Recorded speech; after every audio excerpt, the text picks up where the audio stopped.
la impaciencia y que no sabía recibir órdenes. Perdón, sí, de Saúl. De repente los confundo. No, a Saúl, sí. Además, vamos a ver cómo es autosuficiente. Sin duda va a seguir siendo desobediente. Y vamos a ver aquí un hábito nuevo que espero que no lo tengas tú, que es el echar culpas. Este texto que vamos a empezar a ver nos va a obligar a mirarnos de manera adentro, de manera seria. ¿Qué pasa con nuestro corazón cuando dejamos de escuchar a Dios? ¿Qué pasa con nuestro corazón cuando somos rebeldes? ¿Qué pasa con nuestro corazón cuando estamos en circunstancias adversas? ¿Cómo respondemos como iglesia? ¿Cómo respondemos cuando va a llegar una presión? Realmente va a sacar lo que somos nosotros. Aquí Saúl va a sacar todo el cobre que tenía. Mira, las circunstancias muchas veces no nos cambian, sino simplemente van a mostrar lo que realmente somos nosotros. No es que se transformó, sino que siempre fue ese tipo de persona. Así que abre tu Biblia en el capítulo 13 de Samuel. Dice, había reinado Saúl 1 año, y cuando hubo reinado 2 años sobre Israel, escogió a 3,000 hombres de Israel, de los cuales estaban con Saúl 2,000 en Micmas y en el monte de Betel, y 1,000 estaban con Jonatán en Gaba de Benjamín, y envió al resto del pueblo cada uno a sus tiendas. Israel tenía su primer rey, el ungido oficial de Israel. Y entonces lo que hace el país o casi todos los países al principio es empezar a formar un ejército, y él tuvo que hacer exactamente lo mismo para su guardia, sus policías, quien lo defendiera. Y entonces, fíjate, vamos a empezar a ver cómo cambió el corazón de Saúl después únicamente de 2 años, porque aunque tuvo un buen inicio, y mira, no lo tengo ahí, pero si tú recuerdas 1 de Samuel capítulo 10 versículo 9, ¿te acuerdas después de que lo empezó a ungir Samuel a Saúl? Fíjate, se supone que Dios había cambiado su corazón. Dice, mientras Saúl se daba vuelta para irse, Dios le dio un nuevo corazón a Saúl.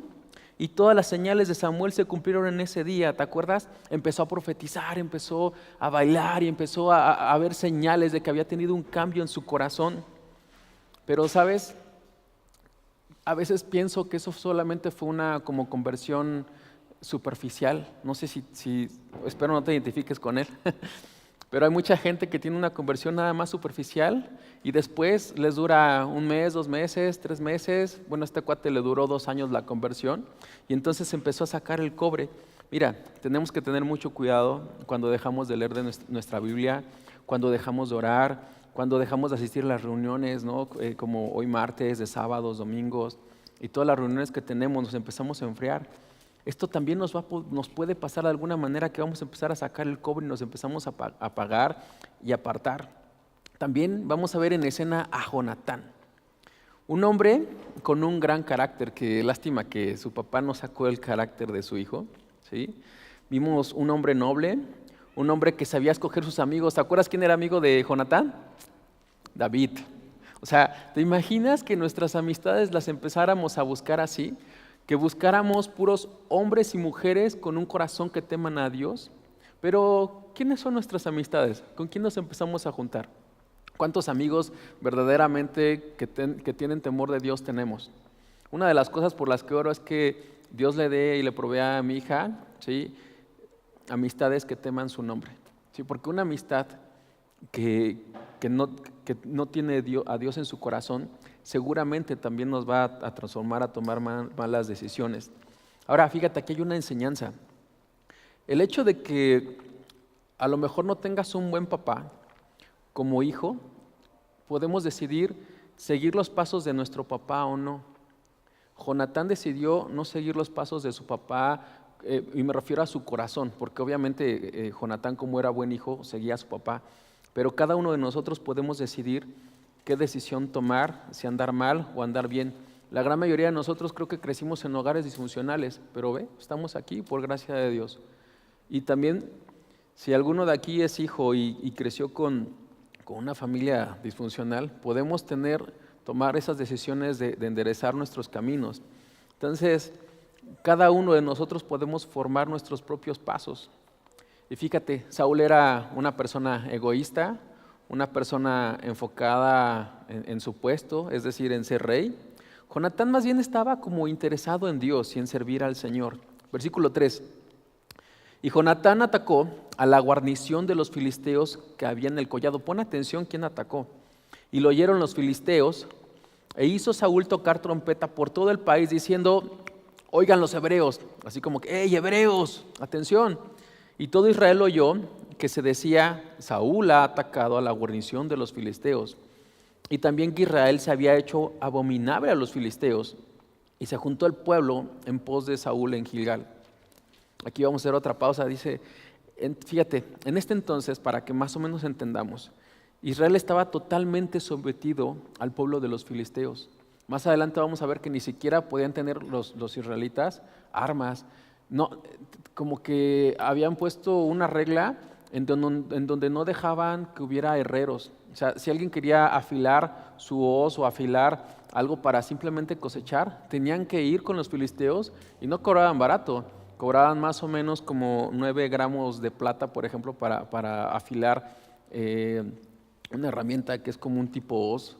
¿Sí? Cobraban la mitad de eso para afilar un piquito que era como para picar a los bueyes en el arado. Entre otras cosas, ahorita lo vamos a ver al final. Fíjate, los israelitas se hicieron abominables a los filisteos porque Jonatán decidió atacarlos. O sea, Jonatán ya estaba cansado de ese sometimiento que tenían tan feo. Y entonces cuando estaban en sometimiento, fíjate, podían convivir los israelitas con los filisteos sin tema, no eran abominables. Pero cuando los israelitas se decidieron rebelar, los enemigos estaban bien enojados al punto de que los aborrecieron. Fíjate, con nosotros como creyentes pasa algo similar también y con el enemigo. Cuando un cristiano no hace nada, ¿qué hace el enemigo?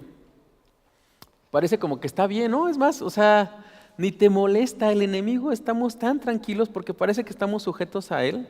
Pero cuando te levantas, cuando decides leer la Biblia, cuando decides estudiar, cuando decides servir, mira, cuando decidimos obedecer a Dios y empezar de alguna manera a atacar al enemigo, porque acuérdate, nosotros estamos en guerra, pareciera que imperceptible, pero realmente no, hay una guerra espiritual. Y entonces, fíjate, como advertencia, cuando tú te levantes, seguramente al enemigo no le va a gustar y el enemigo de alguna manera te va a querer someter, va a querer hacer que tropieces, va a querer desanimarte. Pero acuérdate de algo, ¿de quién es la victoria? Del Señor es la victoria. Y nosotros estamos del bando del Señor de los ejércitos, del que ya venció, ¿sí? No hay nadie mayor, porque mayor es el que está en nosotros que el que está en el mundo. Entonces tenemos que tomar fuerza y ese valor y seguir adelante, porque cuando no hacemos nada, mira, el enemigo también convive tan tranquilo con nosotros. Pero acuérdate de quién decidió hacer una batalla: y pondré enemistad entre tu simiente y su simiente. Dios decidió iniciar una batalla y nosotros no deberíamos de estar dormidos, deberíamos de estar despiertos. Y todo Israel oyó que se decía: Saúl ha atacado. Y aquí hay un grave error del carácter de Saúl. La acción que hizo Jonatán, aquí duele muchísimo. ¿A quién le atribuyeron la acción de la iniciativa de guerra? A Saúl. Saúl quería la medalla. Oye, ve el corazón humano. ¿Cuántas veces queremos reconocimiento por algo que ni siquiera hemos hecho? Todos barren, bueno, no aquí, en otras iglesias. Y entonces, ¿a quién le aplauden? Al líder de equipo es al que le aplauden y al que reconocen, ¿sí? ¿Y el líder qué hace? No, en esta iglesia, ojo, se pone la medalla y sí, yo lo hice, y encima el pastor hasta lo felicita. En otras iglesias, ojo, ¿sí? Y entonces, pero ¿cuándo reconocen a las personas que verdaderamente hicieron algo? Saúl quería ser reconocido por los hombres. Incluso más adelante vamos a ver que este cuate decidió hacer un monumento en su honor. Y ve el contraste, empezó tan humilde, tan humilde. ¿Te acuerdas? Que ni siquiera quería ser ungido. Él estaba escondido cuando Samuel lo llama.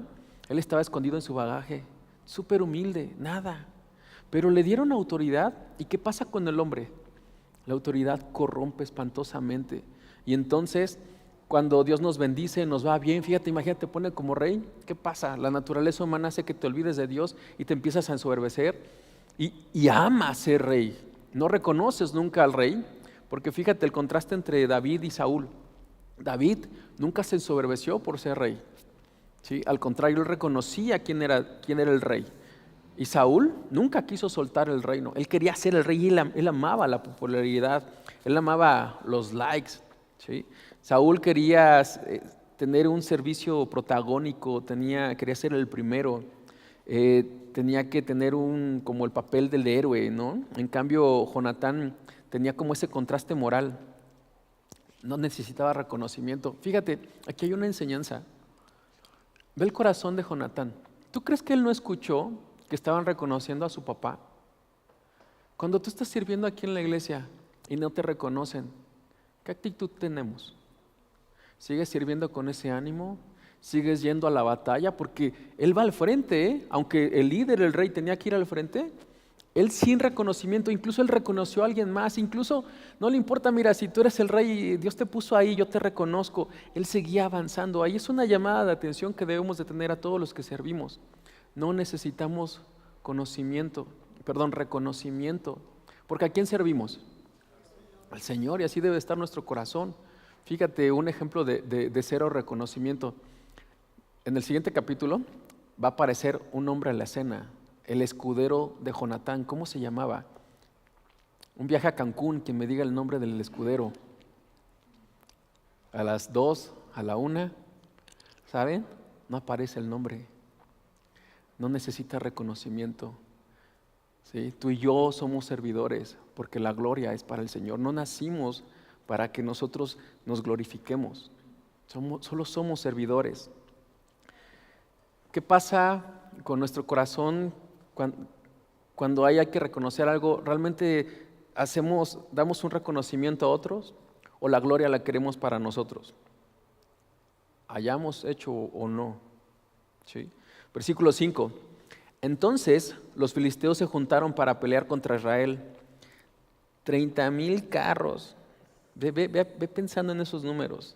6,000 hombres de a caballo y pueblo numeroso como la arena que estaba a la orilla del mar. Y subieron y acamparon en Micmas, al oriente de Bet-Aven. Todo eso está cerquita, arribita de Jerusalén, todo eso está en la misma zona. Cuando los hombres de Israel vieron que estaban en estrecho, porque el pueblo estaba en aprieto, se escondieron en cuevas, en fosos, en peñascos, en rocas, en cisternas. Y algunos de los hebreos pasaron al Jordán, a la tierra de Gad y de Galad. Pero Saúl permanecía aún en Gilgal, acuérdate de ese nombre, y todo el pueblo iba tras él temblando. No te olvides del contraste del ejército entre Israel y los filisteos. Fíjate, aquí simplemente se dan cuenta de que tienen un problema. Pidieron rey y se dieron cuenta que no era lo que necesitaban. Muchas veces estamos pidiendo cosas que realmente no necesitamos. Y ve la actitud de todo el pueblo. Estaban todos temerosos atrás del rey que tanto querían y que tanto anhelaban y pedían. Estaban aterrados. Varios de ellos empezaron a retroceder. Otros empezaron a buscar dónde esconderse. ¿Te imaginas qué harías con una situación así? Porque no creas que te iban a dar una palmadita o una pedrada, ¿no? O sea, ¿qué hace esas personas de Gaza hoy en la actualidad? Agarran y prestan, ¿no? O sea, sin cabeza, juegan fútbol con las cabezas. Ellos fueron vencidos por el miedo. El miedo es lo contrario a la fe. ¿Sí lo sabías? La antítesis de la fe es el miedo. ¿Y por qué viene el miedo? Porque no hay confianza. ¿Y por qué no hay confianza? Porque no conocemos a la persona en quien podemos confiar. Y ese es un problema bien grande. ¿Cómo vamos a confiar en Dios si no lo conocemos? Si no podemos decir por lo menos 10 características de Dios así, tenerlas todo el tiempo presente. Pero entonces cuando conocemos a Dios, confiamos en Él y entonces creemos en Él y la fe llega. Y cuando la fe llega, el miedo se va, ¿sí?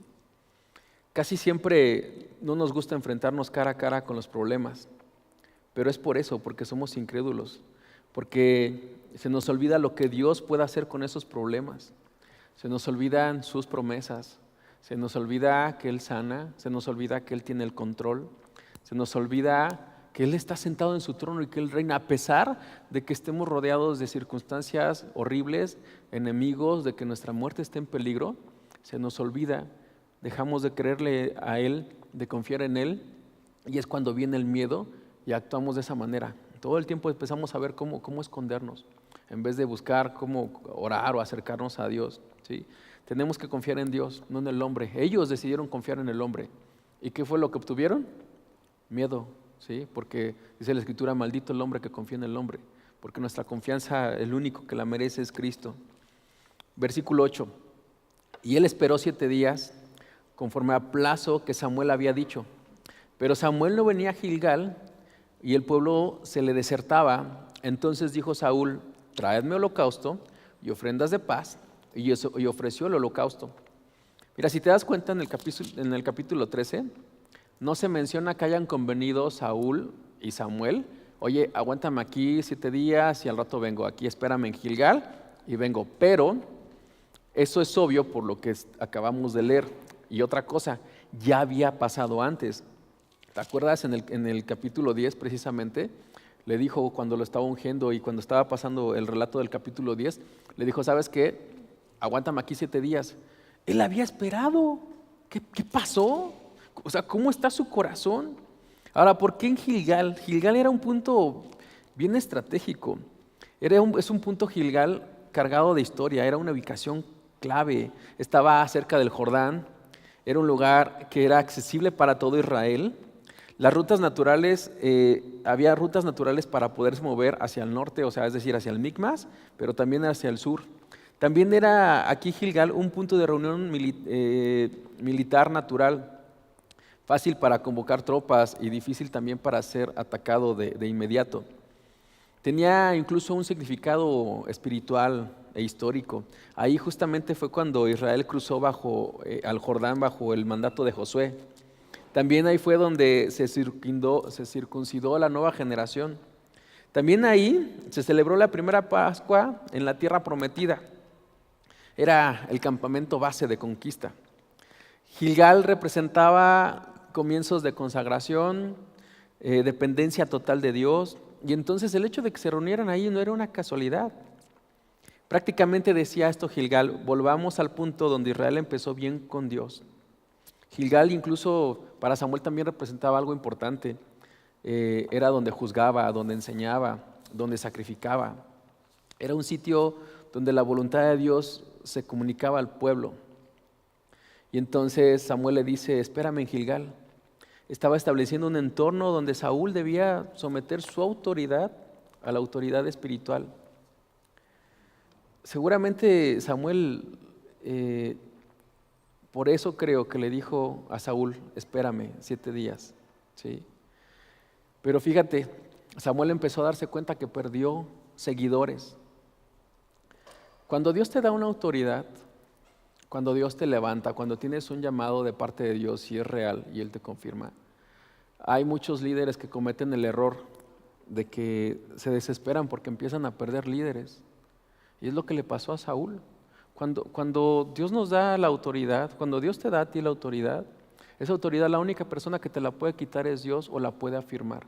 Nunca deberíamos de movernos ni tener miedo porque perdemos algún tipo de seguidores o porque hablamos o escuchamos alguna murmuración acerca de nosotros. ¿Sí? ¿Te acuerdas cuando el pueblo de Israel murmuró contra Aarón y contra Moisés? ¿Qué pasó? Dijo, ¿sabes qué? No están murmurando contra ustedes, están murmurando contra Dios. Cuando el pueblo de Israel decidió, ¿sabes qué? Queremos rey, le dijeron a Samuel.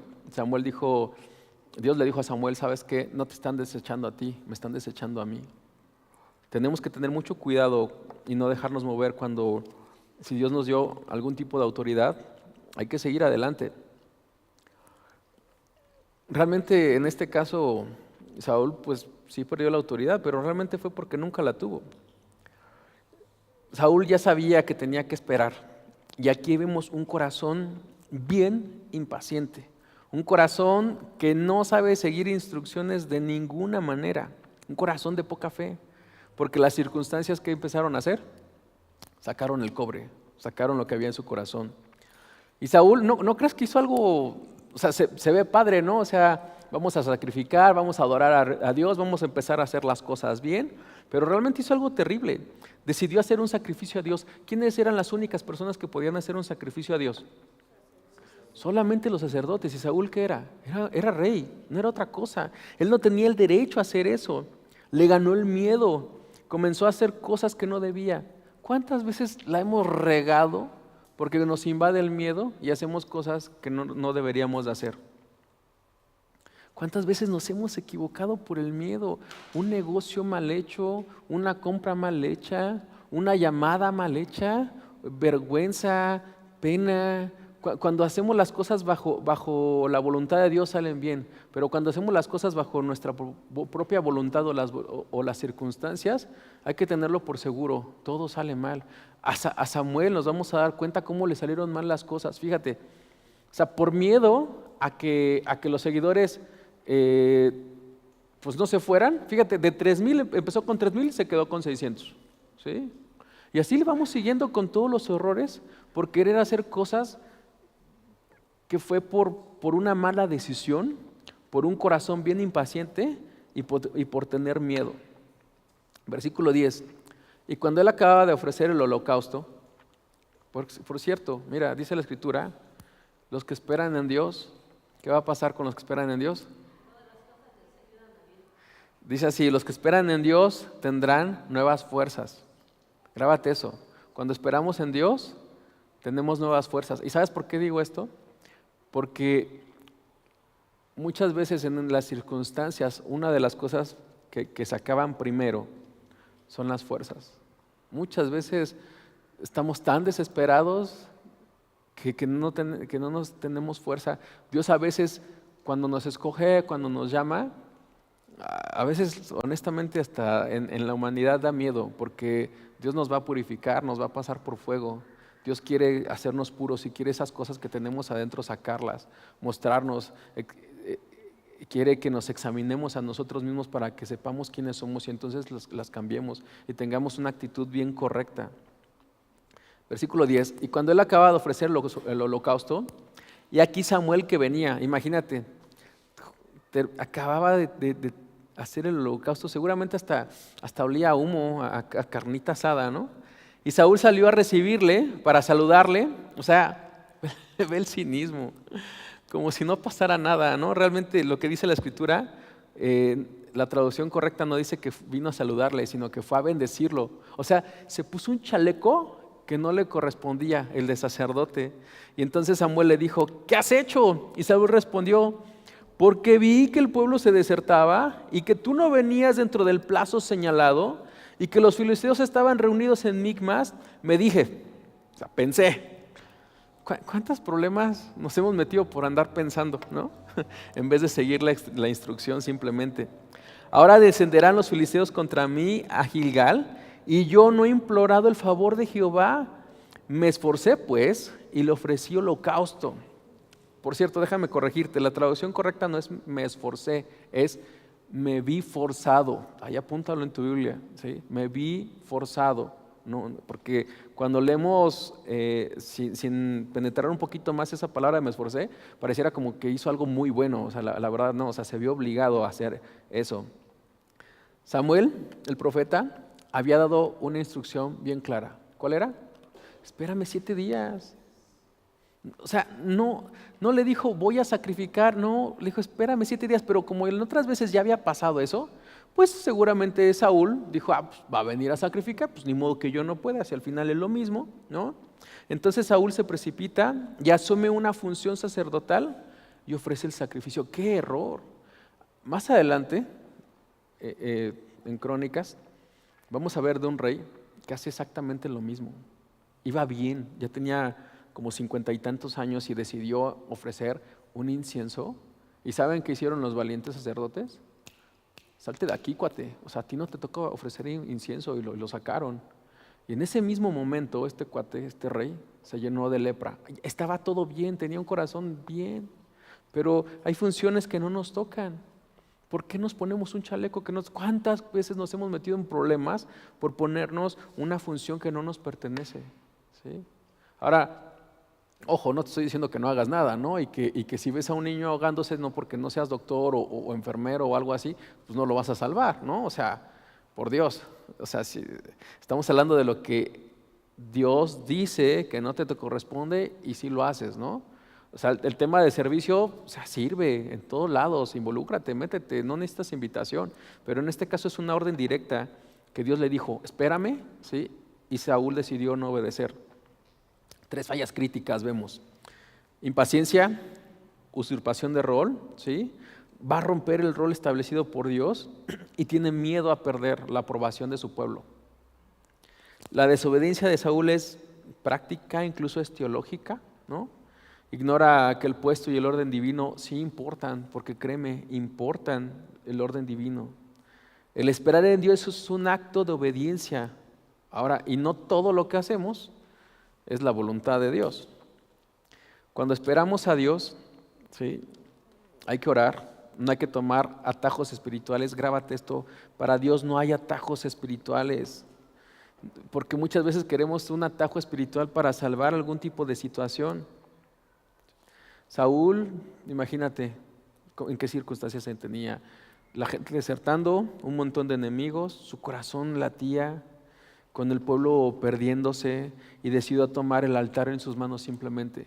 Oye, Samuel no llegó tarde. ¿Sabes por qué? Porque Dios nunca llega tarde. A pesar de que pensamos que es tarde y en medio de una desesperación espantosa, Dios nunca va a llegar tarde a nuestras vidas. Él tiene el control de todo, Él tiene el control del tiempo. Y aquí viene un tema horrible, los versos 11 y 12, cuando habla de la excusa. Ay, por Dios, somos tan irresponsables. ¿Te acuerdas? El hombre peca, se cae y lo primero que hace, fíjate cómo va desde el Génesis hasta el día de hoy. Nuestra humanidad caída, lo primero que hacemos es tener excusas. ¿Te acuerdas? ¿Qué le dijo Dios a Eva? O sea, pecó y luego ¿qué hizo? Yo no fui, ¿sí? Fue la serpiente, ¿no? Va con Adán, oye, ¿qué onda, cuate? No, yo no fui, ¿sí? Llegamos tarde y ¿qué decimos? No, es que me atropelló un perro. O sea, inventamos un montón de excusas, simplemente no somos personas responsables. ¿Te imaginas que cada uno de nosotros nos hiciéramos responsables? ¿Ves la diferencia con David? Cuando Dios le dice a David, oye, ¿sabes qué, David? La regaste, o sea, eres un asesino, te quedaste con la mujer de otro. David no dijo, es que la verdad estaba bien guapa y pues ella tiene la culpa, pues ¿para qué se baña desnuda? Yo nomás estaba ahí viendo, es más, estaba orando y de repente se me apareció una mujer desnuda, guapísima y no hacía nada. David no le echó la culpa a Betsabé, ¿sí? Pudo haberlo hecho. Pues él era rey, pudo haber dicho, oye, pues ¿qué te pasa? Pues, tápate, ¿no? O sea, yo qué sé. Pudo haberle echado la culpa, o sea, caí porque pues, me la ponen enfrente, de pechito, pues dije, bueno, presta. O sea, imagínate, eso pudo haberlo hecho. Saúl lo hizo, ¿sí? Se estaban desertando, se justificó. ¿Sabes por qué no deberíamos de justificarnos ante Dios? ¿Qué estupidez tan más grande cuando nos justificamos delante de Dios? No deberíamos, ¿sabes por qué? Porque Él ya nos justificó, lo único que tenemos que hacer nosotros es simplemente reconocer lo que Dios ya hizo. Ya Cristo pagó, ya tenemos un abogado. Porque ¿te imaginas que todos como mexicanos y como latinos fuéramos responsables? ¿Sí? Que cuando llegáramos tarde no tuviéramos ninguna excusa, que cuando se rompiera algo no le echáramos la culpa a otro, que cuando, no sé, hiciera esto y eché a perder todo y rompí el sonido, no le eche la culpa a quien me dio el agua. ¿Te imaginas? O sea, ¿te imaginas que todos fuéramos responsables? Cada persona, yo te aseguro que en tu trabajo tienes una persona que es bien irresponsable y que entonces si tú dices que eres responsable, te toca asumir la responsabilidad. Las excusas no son de Dios, ¿sí? La respuesta siempre típica va a ser justificarnos, pretextos y culpar a otros. Saúl no va a confesarlo, va a extender la culpa a todos los demás. Esto va a revelar, cuando hacemos eso, revela en nosotros un corazón no arrepentido. Fíjate, cuando reconocemos, cuando asumimos nuestra responsabilidad, se va a abrir una puerta de perdón y de restauración. Grábate eso. Por eso no podemos negar ni tampoco debemos de justificar un problema, sino siempre debemos de reconocerlo, porque eso nos va a llevar al perdón, al arrepentimiento, ¿sí? A la restauración. Ahora, en tu corazón, ¿en qué áreas de tu vida te estás justificando? Porque ¿qué excusa y pretexto tenemos para no entregar nuestra vida a Cristo de una manera correcta? ¿Qué estamos esperando a que pase?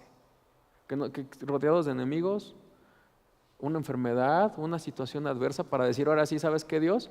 Hoy sí me entrego a ti, de veras.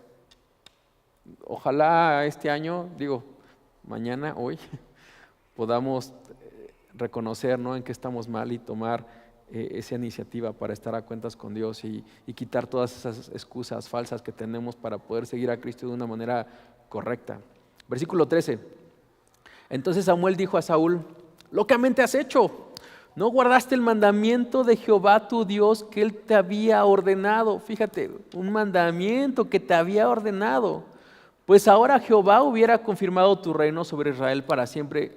Qué consecuencias tan espantosas cuando no seguimos un mandamiento y una orden directa de parte de Dios. Mas ahora tu reino no será duradero. Jehová se ha buscado un varón conforme a su corazón, al cual Jehová ha designado para que sea príncipe sobre su pueblo, por cuanto tú no has guardado lo que Jehová te mandó.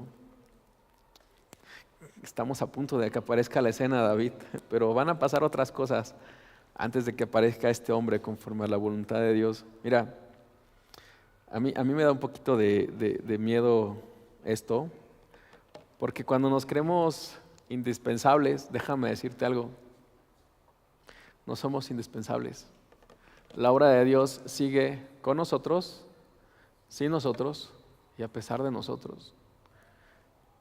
Y así fue desechado Saúl. Ahí empezó el dolor de los desechos de Saúl. Samuel le dice: locamente hiciste, no guardaste el mandamiento.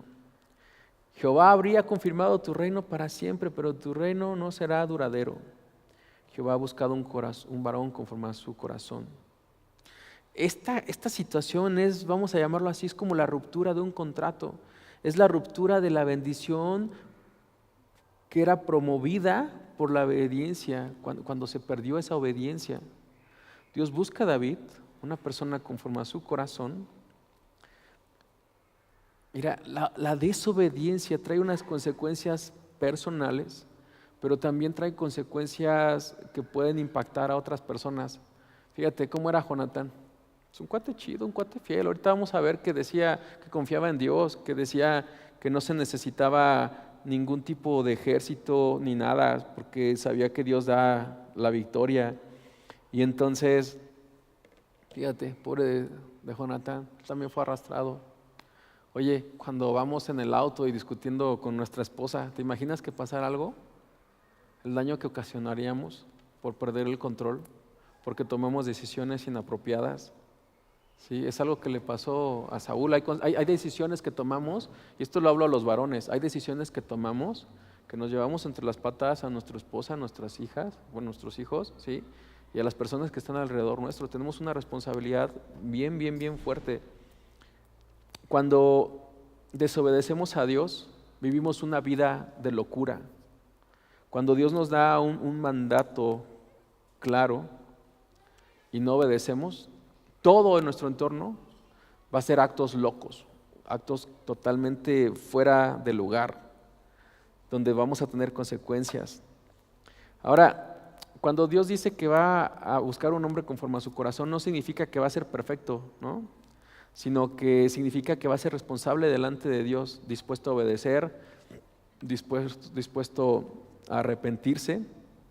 De hecho, en Hechos, cuando Pablo y Bernabé empezaron su ministerio, lo vamos a saber más adelante, él da un tip, está en un discurso y dice que David es un hombre conforme a su voluntad de Dios, y después nos da una característica especial. Dice, porque busca agradar a Dios y busca hacer la voluntad de Dios, porque busca obedecerle. Cuando estaba más joven, yo anhelaba y soñaba. Yo cuando empecé a leer Samuel, fue uno de los libros que no podía parar de leer. Me impactó cuando vi que había un hombre conforme a la voluntad de Dios. Yo dije, yo quiero eso. Y aquí vamos a darnos cuenta de ese contraste de un hombre conforme a su voluntad o a la voluntad del mundo, del pueblo, y un hombre conforme a la voluntad de Dios. Y ojalá pongamos mucha atención porque nos va a dar tips de que es un hombre conforme a la voluntad de Dios, y ojalá cada uno de nosotros lo deseemos, y ojalá, no sé, alguno de nosotros nos demos a la tarea de, después de leer todos los capítulos de Primera de Samuel y todos los capítulos de Segunda de Samuel, podamos hacer un resumen de las características de cómo es un hombre conforme a la voluntad de Dios. Primeramente, le obedece, le cree, es fiel, confía. Cuando lees los Salmos, es impresionante ver un corazón que confía en Dios. No hay un hombre, yo no recuerdo ahora un hombre en la Escritura que confíe tanto en Dios. O sea, es impresionante porque le conoce. Cuando tomamos atajos espirituales, te decía, vamos a perder bendición y legado. Y la invitación es esta: si hemos tomado algún atajo, hay que dejarlo, hay que arrepentirnos. Un arrepentimiento verdadero, no hay que ignorar la seriedad de los mandatos divinos. No hay que suavizar tampoco nunca la gravedad de nuestro pecado. Fíjate, Primera de Samuel 15, 22 y 23, por ahí lo tengo en la diapositiva. Dice, se complace Jehová tanto en los holocaustos y víctimas como en que se obedezcan las palabras de Jehová. Ciertamente el obedecer es mejor que los sacrificios y el prestar atención que la grosura de los carneros, porque como pecado de adivinación es la rebelión y como ídolos e idolatría es la obstinación. Por cuanto tú desechaste la palabra de Jehová, Él también te ha desechado para que no seas rey. ¿De qué se agrada a Dios? De la obediencia, sí. Samuel no obedeció. O sea, imagínate, según el superreligioso hace sacrificios y lo único que hizo fue desobedecer. A veces nos pasa así a nosotros, ¿eh? De hecho, le pasaba de alguna manera a Saúl, lo vamos a ver en Hechos 9, el segundo domingo del año. ¿Cómo es que Saúl le dice Jesús, dura cosa te es dar cosas contra el aguijón? Queremos según agradar a Dios, pero lo único que estamos haciendo es peleando contra Él. Y es algo, o desobedeciéndole, es algo que hizo Saúl. Ya estamos por terminar. Versículo 15. Y levantándose Samuel, subió de Gilgal a Gaba de Benjamín. Y Saúl contó la gente que se hallaba con él como 600 hombres. O sea, no manches. Me imagino que se dio cuenta que faltaban varios. Y dice, ay, como que faltan, ¿no? O sea, como que faltan 2,400. ¿Qué está pasando, no? Dice, Saúl pues y Jonatán su hijo y el pueblo que con ellos se hallaba quedaron en Gaba de Benjamín, pero los filisteos habían acampado en Migmas y salieron merodeadores del campo de los filisteos en 3 escuadrones. Imagínate, el escuadrón de la muerte, el escuadrón del mal, no sé, ahí ponle los nombres que tú quieras. Y marchaban por el camino de Ofra hacia la tierra de Sual. Otro escuadrón marchaba hacia Bet-Orón y el tercer escuadrón marchaba hacia la región que mira al valle de Seboim, hacia el desierto.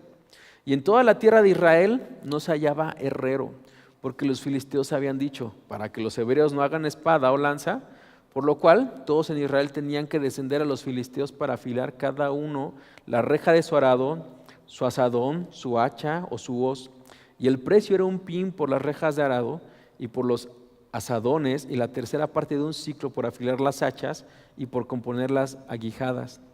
Así aconteció que en el día de la batalla no se halló espada ni lanza en mano de ninguno del pueblo que estaba con Saúl y con Jonatán, excepto Saúl y Jonatán su hijo, que ellos sí tenían armas.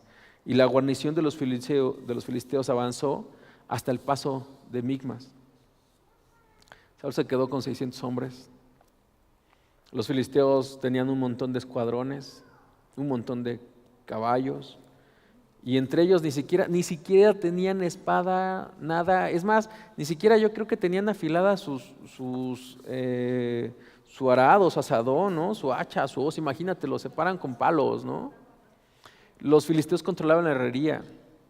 Cada día, imagínate, las cosas empeoraban para ellos. Pero sin embargo, Jonatán, lo vamos a ver en el capítulo 14, decidió actuar. Fíjate, el resultado de la operación, ¿qué pasó? Perdió hombres, perdió capacidad bélica, perdió fama, perdió seguidores. Había una realidad estratégica que el enemigo controlaba todo, todas las armas, quedó desarmado. Jonatán únicamente con 2 hombres empezaría a poner en marcha una operación. Y allí es cuando se cumple, no es con ejército, sino ¿quién da la batalla? ¿Quién da la victoria? Cristo, ¿no? Dios da la victoria. Y así pasa con nosotros. El tema es que se nos olvida, cuando tenemos todo en contra, se nos olvida que Dios es quien da la victoria. El liderazgo, fíjate, no prepara el líder. Aquí vemos un tema, el líder que no prepara al pueblo. Fíjate, una de las cosas que debería de hacer primero el rey, ¿qué era? Pues mínimo darle armas, ¿no? ¿Qué pasaría? ¿Te imaginas qué pasaría si nuestro pastor no nos da esas armas, no nos discipula? ¿Sí? ¿Qué pasa cuando llega gente y no le damos las armas? Imagínate la responsabilidad tan fuerte que tenemos de tener que discipular a cada nuevo creyente. Oye, ¿cuál es la espada para nosotros? ¿Cuál es nuestra armadura? ¿Quién de nosotros, si pusiéramos un detector de metal espiritual, quién de nosotros sí sonaría? O sea, viene bien armado, viene con sus espadas, viene con su lanza, viene con su casco, viene con sus zapatos, viene con el yelmo, viene con el pectoral. No, a ver, revísenlo, no está bien súper armado. Pero ¿cuántos de nosotros ni siquiera estamos, ni siquiera un cuchillito, ¿no? O sea, así, ¿no? Y oye, ¿tu arma? No, pues Juan 3:16, ¿no? O sea, ¿te imaginas? Es responsabilidad del líder, ¿sí? Prepararnos, capacitarnos, pero también es nuestra responsabilidad armarnos y capacitarnos. Fíjate, hoy en día, ve cómo estaba el ejército de Israel. ¿Sabes cómo está hoy el ejército de Israel? El mínimo fusil que tiene Israel hoy, las FDI, es un fusil M22, un M4, ¿sí? Un M15, y están por adquirir también una AK-15. Esos fusiles tienen la capacidad de disparar alrededor de entre 800 y 900 balas por minuto, a una distancia o una velocidad efectiva de 952 metros por segundo. Además, estos hombres están capacitados en vamos a llamarlo así como un arte marcial. No es un arte marcial, pero se llama Krav Maga. El Krav Maga está diseñado para poder neutralizar al enemigo con armas, sin armas, poder desarmar, neutralizarlo con un golpe, incluso con golpes rápidos, cortos y certeros. Entonces, fíjate, ya para terminar, ponme la penúltima, Brody, donde hay 3 puntos. Con eso termino. Llevo 45 minutos, así que voy bien. 5 fallas en el corazón de Saúl, y con esto quiero que te quedes. La impaciencia, no sabe esperar la promesa de Dios. La autosuficiencia, se cree capaz de suplir funciones que Dios asignó a otros. La desobediencia ante el mandato directo, actúa por su propia cuenta. El orgullo, busca un reconocimiento humano y tiene una ceguera moral, no confiesa ni justifica. Entonces, mira, ¿qué vamos a hacer con estas 3 cosas principales? Tenemos que reconocer áreas de impaciencia. Tenemos que practicar la oración y la obediencia bajo presión, porque es cuando Dios nos está moldeando más, cuando está ese fuego, ¿sí? La gran mayoría quiere escapar, a todo le llamamos tentación, ¿no?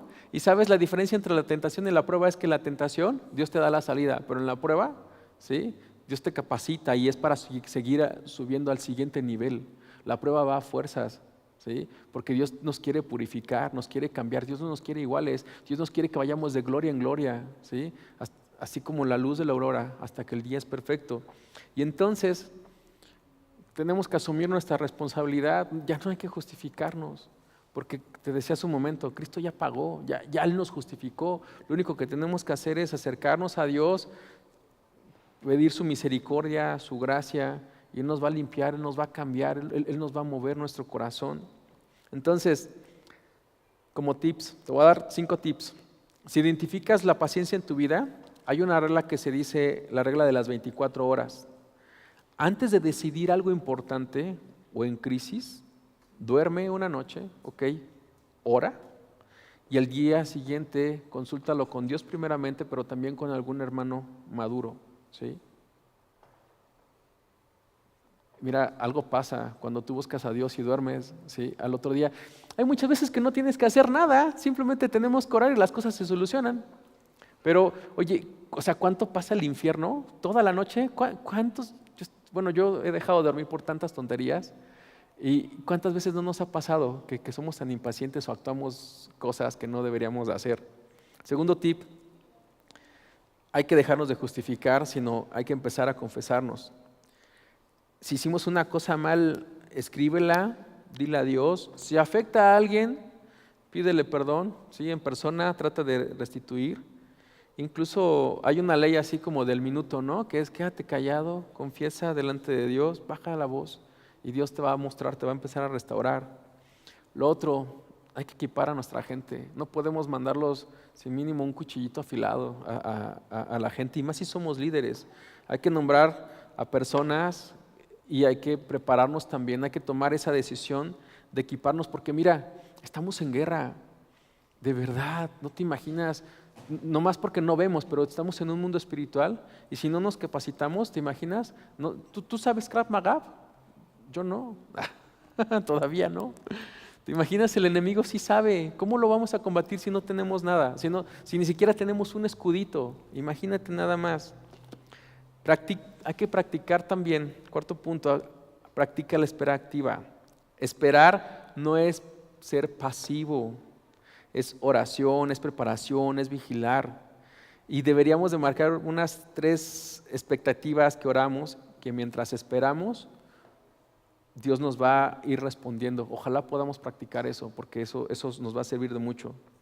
Y por último, revisa tu fuente de aprobación. Tu aprobación no depende de mí ni de los demás. Si tú buscas agradar a Dios, sabes, es la única aprobación que necesitamos, buscar a Dios. Padre, te damos gracias, Señor, por tu palabra. Gracias, Señor, porque tu palabra nos enseña, nos redarguye, nos muestra quién somos, Señor. Padre, cambia cada área de nuestras vidas. Ayúdanos a ser personas que esperemos en ti. Enséñanos a aprender en ti, Señor. Que no seamos impacientes. Padre, somos suficientes en ti, Señor. Padre, líbranos, perdónanos, Señor, las veces que te hemos obedecido. Muchas veces somos religiosos, Señor, y queremos hacer varias cosas, pero la realidad lo que tú nos pides es que realmente seamos obedientes a tu mandato. Danos un corazón humilde, Señor. Un corazón, Padre, que decida escuchar, que decida honrarte, que decida servirte, Señor. Padre, y muéstranos si tenemos algún pecado oculto, Señor. Ayúdanos a no justificarnos, ayúdanos a ser responsables. Y Padre, delante de ti poder confesar todo pecado, Señor, y poder también ser responsables. Gracias porque Cristo ya nos justificó, nos perdonó. Gracias por tu gracia, Señor. Llévanos también con bien a nuestro hogar, Señor. En el nombre de Jesús. Amén. 49 minutos.